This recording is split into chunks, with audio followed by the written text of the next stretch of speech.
कहते हैं जब भाग्य बुरा हो तो मीठी नदी का पानी भी खारा हो जाता है। क्या आपको भी यही लगता है? नहीं, हर अनहोनी का कारण भाग्य नहीं होता।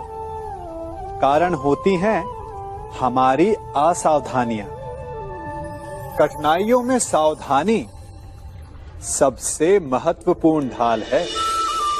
अनजान मार्ग पर आगे बढ़ने से पूर्व अपने एक पांव को धरा पर जमाना और दूसरे पांव से आगे आने वाली भूमि को टटोल लेना ही समझदारी है।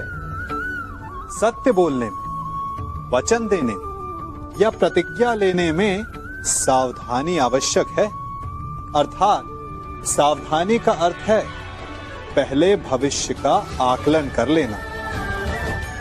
यदि घर की नींव डालने में असावधानी बरती जाए तो इमारत चाहे कितनी भी सुंदर क्यों ना हो, वो ध्वस्त हो ही जाती है। इसीलिए सुरक्षित भविष्य का आधार है वर्तमान में बरती हुई सावधानी। क्योंकि भविष्य में क्या होने वाला है ये आप जान नहीं सकते, परंतु उससे बचने के लिए सावधानी की ढाल का प्रयोग अवश्य कर सकते हैं। मनुष्य का सबसे बड़ा गुण यह है कि वो सदा अथक परिश्रम करता है और मनुष्य की सबसे बड़ी त्रुटि यही कि वो सदा छोटा मार्ग चुनता है। कदाचित इसीलिए वो वरदान चाहता है, कदाचित इसीलिए वो श्राप से भय खाता है। परंतु जय विजय हानि लाभ की भांति ही श्राप और वरदान केवल भाव मात्र हैं।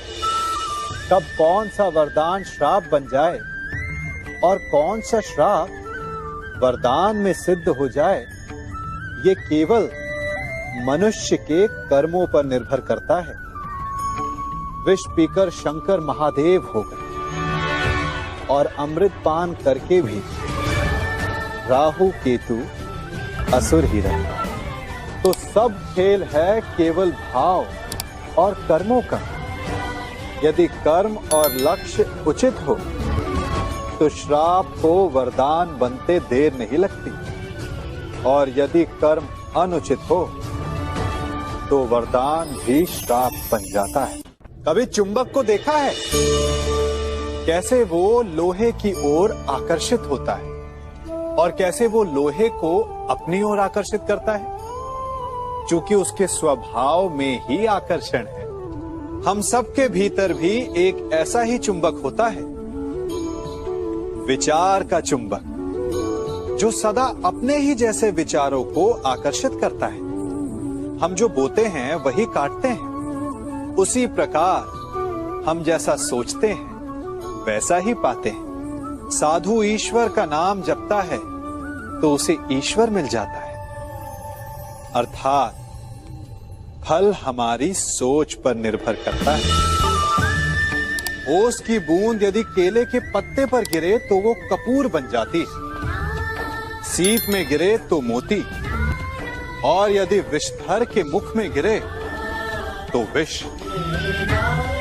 बूंद एक है परंतु उसके प्रारब्ध भिन्न है, क्योंकि उसे आकर्षित करने वालों का व्यवहार भिन्न है। इसलिए यह आप पर निर्भर करता है कि आपको भविष्य में विष चाहिए या अमृत। स्मरण रखें, हम वही बन जाते हैं जैसा हम सोचते हैं, जैसा विश्वास रखते हैं। यह आपका विश्वास ही है जो ये निर्धारित करेगा कि आपको विष मिलेगा या अमृत। इसलिए अपनी सोच को सुदृढ़ रखिए, सकारात्मक रखिए, और फल भी सकारात्मक ही आएगा। जब मेघ छाते हैं तो क्या होता है? अंधकार छा जाता है। मेघ गरजते हैं, बिजलियां कड़कती हैं, वर्षा होती है। सभी पशु अपने आश्रय स्थल पर जाकर छिप जाते हैं। मनुष्य अपने घरों की ओर दौड़ते हैं और सभी पक्षी अपने घोंसलों में जाकर छिप जाते हैं। परंतु एक जीव है जो गरजते मेघों को, कड़कती बिजलियों को, भारी वर्षा को भी हरा देता है। वो जीव है बाज, क्योंकि वो समस्या की जड़ों से ऊपर उड़ता है। वो गरजते मेघों से, कड़कती बिजलियों से, भारी वर्षा से, इन सब से ऊपर। यही अंतर है हारने वालों में और जीतने वालों में। ये युद्ध हार और जीत का नहीं, समस्या और सोच का है।